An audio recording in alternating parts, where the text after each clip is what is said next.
Nunca pensé que estaría parada en un restaurante elegante, con 7 meses de embarazo, con sangre escurriendo por mi rostro. Pero la vida tiene una manera de llevarnos a encrucijadas inesperadas.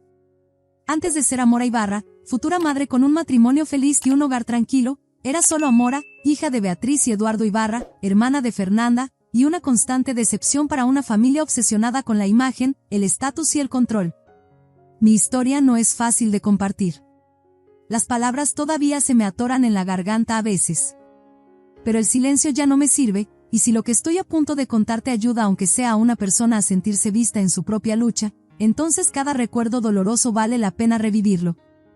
A los 33 años, con mi bebé creciendo dentro de mí, finalmente entendí lo que significaba proteger a alguien con todo lo que tienes, incluso cuando eso significa enfrentarte a las personas que se suponía debían protegerte. La llamada llegó un martes por la tarde, 2 días después de haber pasado la mañana acomodando pequeños mamelucos azules en la habitación que Rafael y yo habíamos pintado nosotros mismos. Mi teléfono se iluminó con el nombre de mi madre, un nombre que no había visto en mi pantalla en casi 4 años. Mis manos temblaron mientras contestaba, ese familiar nudo de ansiedad apretándose en mi pecho. Estamos organizando un baby shower para ti este sábado en Blackbird. 8 de la noche en punto. Todo está arreglado. Tienes que estar ahí. Su voz era fría y calculadora como siempre. Sin calidez, sin un ¿cómo te sientes? Sin reconocimiento de los años de silencio entre nosotras. Solo expectativa, el peso de ella presionándome a través del teléfono. No dije nada al principio, solo escuché su respiración al otro lado. Una parte de mí quería colgar, proteger la frágil paz que había construido lejos de ellos. Pero otra parte, la parte que todavía anhelaba una madre que pudiera simplemente amarme, me hizo aceptar. Estaré ahí, dije en voz baja, sintiendo ya el error en mis huesos. Cuando se lo conté a Rafael esa noche, su rostro se nubló de preocupación. Él conocía a mi familia mejor que nadie, conocía las cicatrices que habían dejado y que no eran visibles a simple vista. ¿Estás segura de esto?, preguntó, su mano encontrando suavemente la mía a través de nuestra desgastada mesa de cocina. No les debes nada. Lo sé, dije. Pero necesito mirarlos a los ojos una última vez. No por ellos, por mí. Por Daniel. Apoyé mi mano libre sobre la curva de mi vientre donde crecía nuestro hijo, felizmente ajeno al complicado mundo que lo esperaba. El sábado llegó con una velocidad inquietante. De pie frente al espejo en nuestra habitación, alisé la tela de mi vestido azul marino de maternidad, simple, cómodo, nada parecido a las etiquetas de diseñador que mi madre y mi hermana usaban como armadura. Estudié mi reflejo, apenas reconociendo a la mujer que me devolvía la mirada. No porque el embarazo hubiera cambiado mi apariencia, sino porque por primera vez en mi vida, realmente me gustaba la persona que veía. Alguien fuerte. Alguien digna. Alguien que no necesitaba el apellido Ibarra para sentirse completa. Rafael apareció detrás de mí, ajustándose la corbata. Sus ojos se encontraron con los míos en el espejo. Te ves hermosa, dijo, pero la preocupación en su voz era inconfundible. ¿Estás segura de que quieres hacer esto? Asentí, firme pero tranquila. Necesito mirarlos a los ojos una última vez. Llegamos a Blackbird justo antes de las 8 de la noche. El resplandor dorado del restaurante se derramaba sobre el camino de adoquines afuera, su fachada art deco brillando con exclusividad. No era mi tipo de lugar, pero lo conocía bien. Rafael me había llevado aquí una vez, años atrás, cuando recién abrió. En ese entonces, me parecía intimidante. Esta noche, se sentía como un escenario preparado para un acto final. Adentro, el aire olía a mantequilla, vino y rosas. El maitre de, un joven pulido llamado César, nos saludó con una sonrisa forzada que no llegó a sus ojos. ¿Están aquí para la fiesta Ibarra? Asentí, aferrando mi pequeño bolso un poco más fuerte. Su rostro mostró inquietud. En realidad, ya terminaron su comida. Confundida, busqué mi teléfono y le mostré el mensaje de mi madre. Ella dijo 8 de la noche. César se inclinó ligeramente, bajando la voz. Su reservación era a las 6. Yo, creo que cambiaron la hora. Por supuesto que lo hicieron. Debería haberlo esperado, el primer movimiento en cualquier juego que estuvieran jugando. Con un suspiro, le agradecí y lo seguí mientras nos guiaba hacia el comedor privado. En el momento en que entré, mi estómago se revolvió, no por náuseas matutinas, sino por la atmósfera cargada de manipulación. La mesa estaba desordenada con copas de vino vacías, platos de postre y entradas a medio comer. Mi madre, Beatriz, sentada a la cabecera de la mesa, adornada con perlas y envuelta en una chaqueta blanca de Chanel, bebiendo como la realeza. Mi padre, Eduardo, se veía incómodo, jugueteando con su servilleta, mientras mi hermana Fernanda se reclinaba en su silla, desplazándose por su teléfono con esa familiar sonrisa de suficiencia. «Oh, Amora, llegaste», dijo Beatriz con fingida sorpresa, revisando su reloj incrustado de diamantes. Empezábamos a pensar que no vendrías. No me senté. El mensaje decía a las 8. Fernanda levantó la mirada, encogiéndose de hombros con despreocupación. Yo le dije que a las 7. Tal vez lo leíste mal. Me quedé en silencio, sabiendo exactamente qué juego estaban jugando. Pero esta vez, no iba a ceder. Me quedé en el borde de la habitación, observando la escena como una extraña observando una obra de teatro. Beatriz hizo un gesto hacia un camarero que trajo una cuenta doblada en un libro de cuero y la colocó pulcramente en el centro de la mesa. Bueno, dijo alegremente, ya que la invitada de honor finalmente está aquí, estábamos a punto de ocuparnos de la cuenta. Entrecerré los ojos. Algo no se sentía bien. Ya comieron. ¿Qué cuenta? Beatriz me miró directamente, su sonrisa afilada como el cristal. La cena del baby shower, por supuesto. Menú personalizado, maridaje de vinos, arreglos florales, todo suma. Pero es tu día especial, Amora. Naturalmente, asumimos que tú lo cubrirías. Mi corazón golpeó contra mis costillas. ¿Disculpa? Fernanda se inclinó hacia adelante, con los codos sobre la mesa, su voz goteando con descendencia. Vamos, Amora. Estás casada con un CEO. Seguramente una pequeña celebración como esta no es gran cosa. Son solo 6,800 pesos. Parpadeé, atónita. Planearon un baby shower que no pedí, cambiaron deliberadamente la hora para que llegara tarde, y ahora esperan que yo lo pague. Beatriz agitó su mano con desdén. No seas dramática. No se trata del dinero. Se trata de respeto. Este es un evento de la familia Ibarra. Tú nos representas, te guste o no. Miró alrededor de la habitación con desdén. ¿O habrías preferido pizza y platos de papel? Sentí a Daniel moverse dentro de mí, como si él también sintiera la creciente presión en la habitación. Mis manos temblaban ligeramente, pero mantuve mi voz firme. No. No voy a pagar por esto. Organizaron esto para humillarme, y no seré parte de ello. Eduardo aclaró su garganta incómodamente pero no dijo nada, su respuesta habitual ante el conflicto.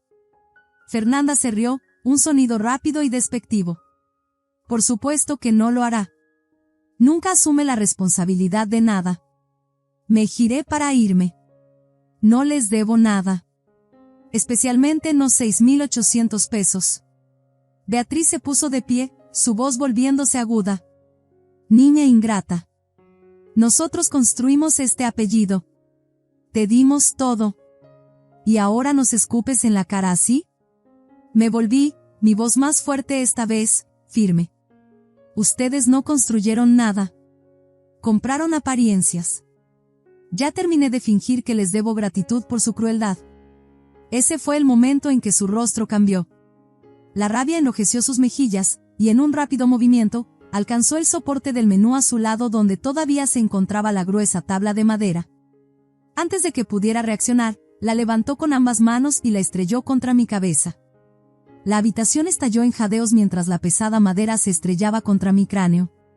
Tropecé hacia atrás, el dolor agudo e inmediato, la sangre comenzando a gotear por el costado de mi rostro. Mis piernas se dieron debajo de mí, y me desplomé. Todo a mi alrededor se difuminó en rayas de oro y rojo, las arañas arriba, los rostros horrorizados, el distante tintineo de vasos que de repente quedó en silencio.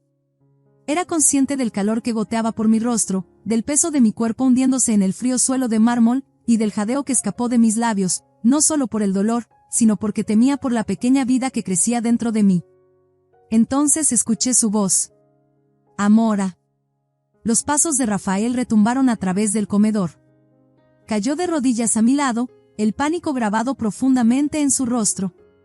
Su mano acunó el costado de mi cabeza mientras me giraba suavemente hacia él, su pulgar limpiando un rastro de sangre. «Quédate conmigo», susurró. «Está bien. Te tengo». Miró hacia arriba, voz firme y furiosa.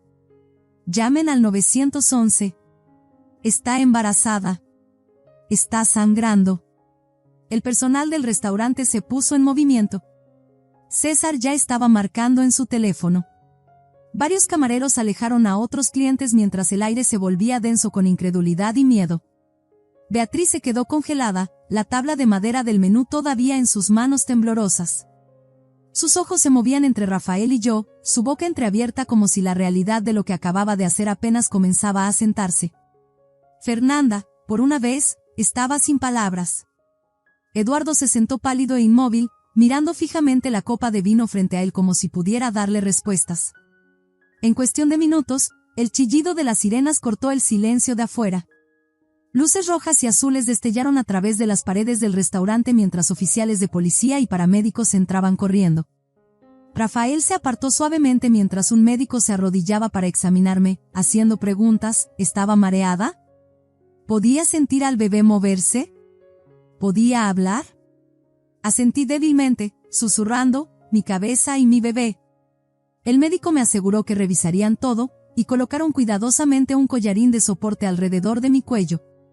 Mientras tanto, el oficial Gutiérrez, un oficial alto y severo con una mandíbula afilada y autoridad tranquila, se acercó a la mesa. ¿Quién agredió a esta mujer?, preguntó claramente. Rafael señaló directamente a Beatriz. Ella lo hizo. Esa es mi esposa. Está embarazada de 7 meses. La golpeó con esa tabla. Beatriz abrió la boca, pero su voz se quebró. No se suponía que... Está bajo arresto, dijo firmemente el oficial Gutiérrez, acercándose a ella. ¿Tiene derecho a guardar silencio? Mientras la esposaba, los otros oficiales tomaron declaraciones de testigos, incluido el personal del restaurante y César, quien confirmó que la hora de la reservación había sido manipulada y que todo había sido planeado sin mi conocimiento. El chef Arturo, el dueño del restaurante Blackbird, llegó momentos después. Al enterarse de lo sucedido, inmediatamente cooperó con las autoridades, ofreciendo grabaciones de seguridad, registros financieros y registros de comunicación digital entre Beatriz y el restaurante. Mientras me subían a la camilla y me llevaban hacia la ambulancia, Rafael se quedó a mi lado, sosteniendo mi mano con fuerza. «Estoy aquí», susurró. «Y ellos van a pagar por todo». Le creí. 3 semanas después, me encontré sentada tranquilamente en la primera fila del juzgado del condado de Brookhaven, mi cuerpo adolorido pero sanando, mi mente más aguda que nunca. Estaba acercándome al final de mi 8º mes de embarazo. Daniel pateaba suavemente de vez en cuando, como recordándome que todavía estaba conmigo, todavía a salvo. Rafael se sentó a mi lado, su mano descansando sobre la mía, ambos observando mientras los oficiales del tribunal se preparaban para la apertura de un caso que expondría todo lo que mi familia había tratado de ocultar durante años. Dentro de la sala del tribunal, sentados en la mesa de la defensa, estaban las mismas 3 personas que habían tratado de controlarme toda mi vida, mi madre Beatriz, mi padre Eduardo y mi hermana Fernanda. Pero hoy, no había perlas, ni chaquetas de diseñador, ni sonrisas de suficiencia, solo piel pálida, manos temblorosas y un silencio que resonaba más fuerte que cualquier cosa que me hubieran dicho. Su abogado le susurraba nerviosamente, pero podía ver el pánico en sus ojos. Esta vez, no había forma de encubrir la verdad. La fiscal, Renata Díaz, se puso de pie con confianza y se dirigió al tribunal. Comenzó con la agresión. Su señoría, este caso comenzó con un acto violento cometido contra una mujer embarazada en un restaurante público. La agresión no solo fue física, fue simbólica de años de manipulación emocional y abuso financiero por parte de su propia familia. Pero eso fue solo la superficie.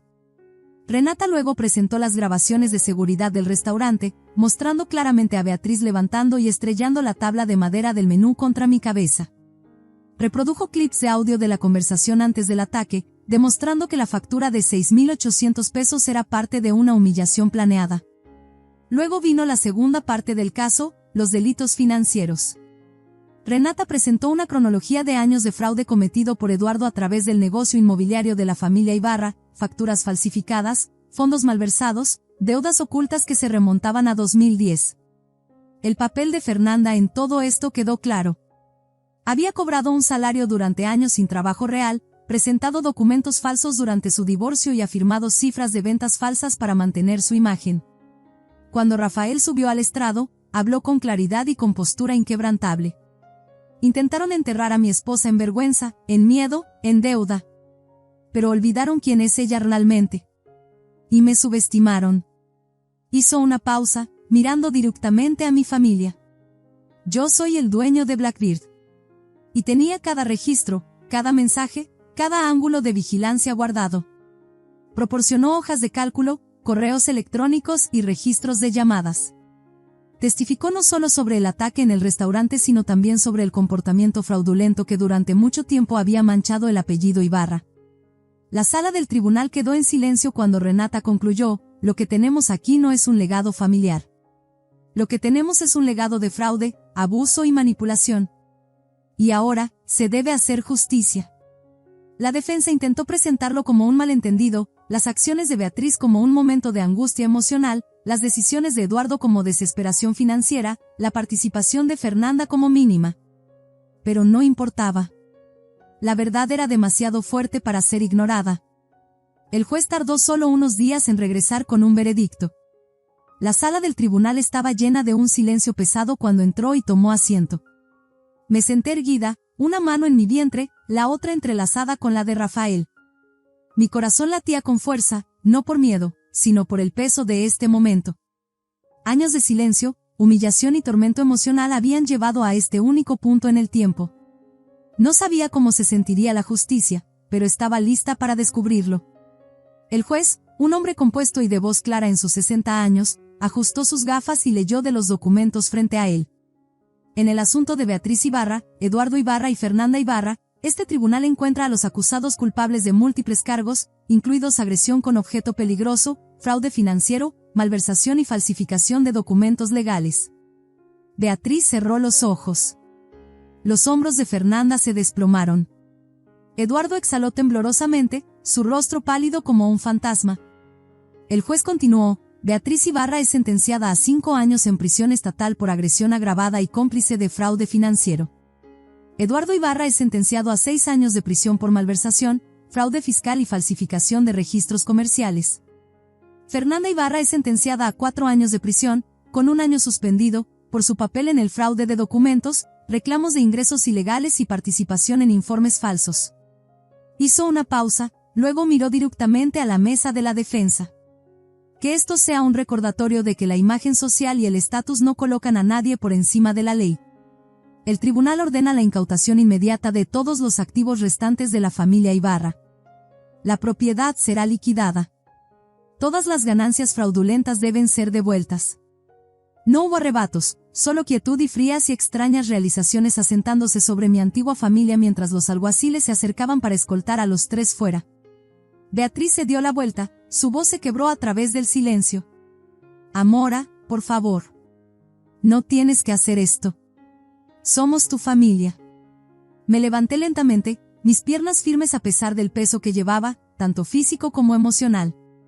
Dejaron de ser mi familia el día que eligieron el control sobre el cuidado.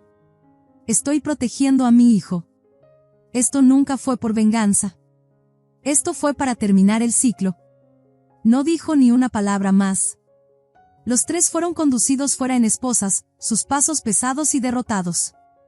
Afuera del juzgado, el sol primaveral calentaba mi rostro.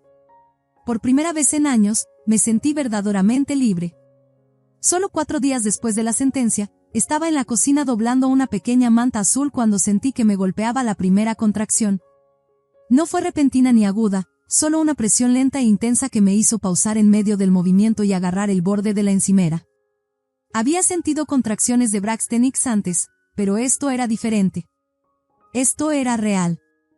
Rafael, llamé con calma, mi voz firme pero urgente. Apareció casi instantáneamente, ojos abiertos con alerta. Es hora, susurré, colocando su mano sobre mi vientre. No hizo ni una sola pregunta. Agarramos la bolsa del hospital que había estado empacada durante semanas y nos dirigimos al auto, su mano nunca dejando la mía durante todo el trayecto. En el hospital, todo se movió rápidamente. Las enfermeras se movían eficientemente. Se colocaron líneas de 4. Los monitores emitían pitidos suavemente. Las contracciones se intensificaron, el dolor fluía y surgía como olas del océano estrellándose contra mi columna. Pero me concentré en mi respiración, en la voz de Rafael contando suavemente a través de ello. Recordé lo que Beatriz había dicho meses atrás, que no estaba lista para ser madre, que no podría manejarlo. Estaba equivocada. 10 horas después, con sudor en mi frente y lágrimas en mis ojos, escuché el sonido más poderoso del mundo, el primer llanto de mi hijo. Lo colocaron en mi pecho, pequeño, cálido y perfecto. Daniel, respiré. Bienvenido a casa. Rafael besó mi frente, sus ojos húmedos. Lo lograste, susurró. Lo logramos. En ese momento, cada sala de tribunal, cada insulto, cada herida, física o emocional, se desvaneció al fondo. No estaba rota. No era débil. Era madre. Y mi hijo nunca crecería en un hogar gobernado por el miedo, la vergüenza o el control. Crecería con amor. 2 años después, en una fresca mañana de otoño en Brookhaven, me paré junto a la ventana de nuestro hogar iluminado por el sol, viendo las hojas doradas bailar en la brisa. Daniel, ahora un niño pequeño vibrante y curioso, corría por el patio trasero, riendo mientras perseguía una hoja que caía. Sus pequeñas zapatillas deportivas crujían en el césped. Su risa llenaba el aire con vida, un sonido que nunca había conocido en mi propia infancia, un sonido que me recordaba diariamente lo lejos que había llegado. Adentro, la chimenea crepitaba, y el suave aroma a canela flotaba desde la cocina donde Rafael preparaba el desayuno. Nuestra vida no era ostentosa ni extravagante, pero se construyó sobre la honestidad, el amor y la fortaleza. Teníamos todo lo que realmente importaba. Del cajón inferior de mi escritorio, saqué una carta que había llegado la semana pasada. Era de Fernanda. Ahora estaba fuera de prisión, viviendo en un pequeño pueblo bajo libertad condicional supervisada. Su escritura era temblorosa pero familiar. La carta estaba llena de disculpas, explicaciones y una tranquila súplica de reconciliación. Doblé el papel sin terminarlo. No necesitaba sus palabras. El pasado no podía deshacerse, y yo había hecho las paces con eso. Perdón, tal vez. Pero no regreso. Rafael entró en la habitación y me rodeó con sus brazos por detrás, apoyando su barbilla en mi hombro mientras veíamos a Daniel girar entre las hojas. ¿Estás bien?, preguntó. Asentí, apoyándome en él. Mejor que bien. Tomamos la decisión correcta. Dejamos atrás las mentiras y construimos algo real. Besó mi mejilla.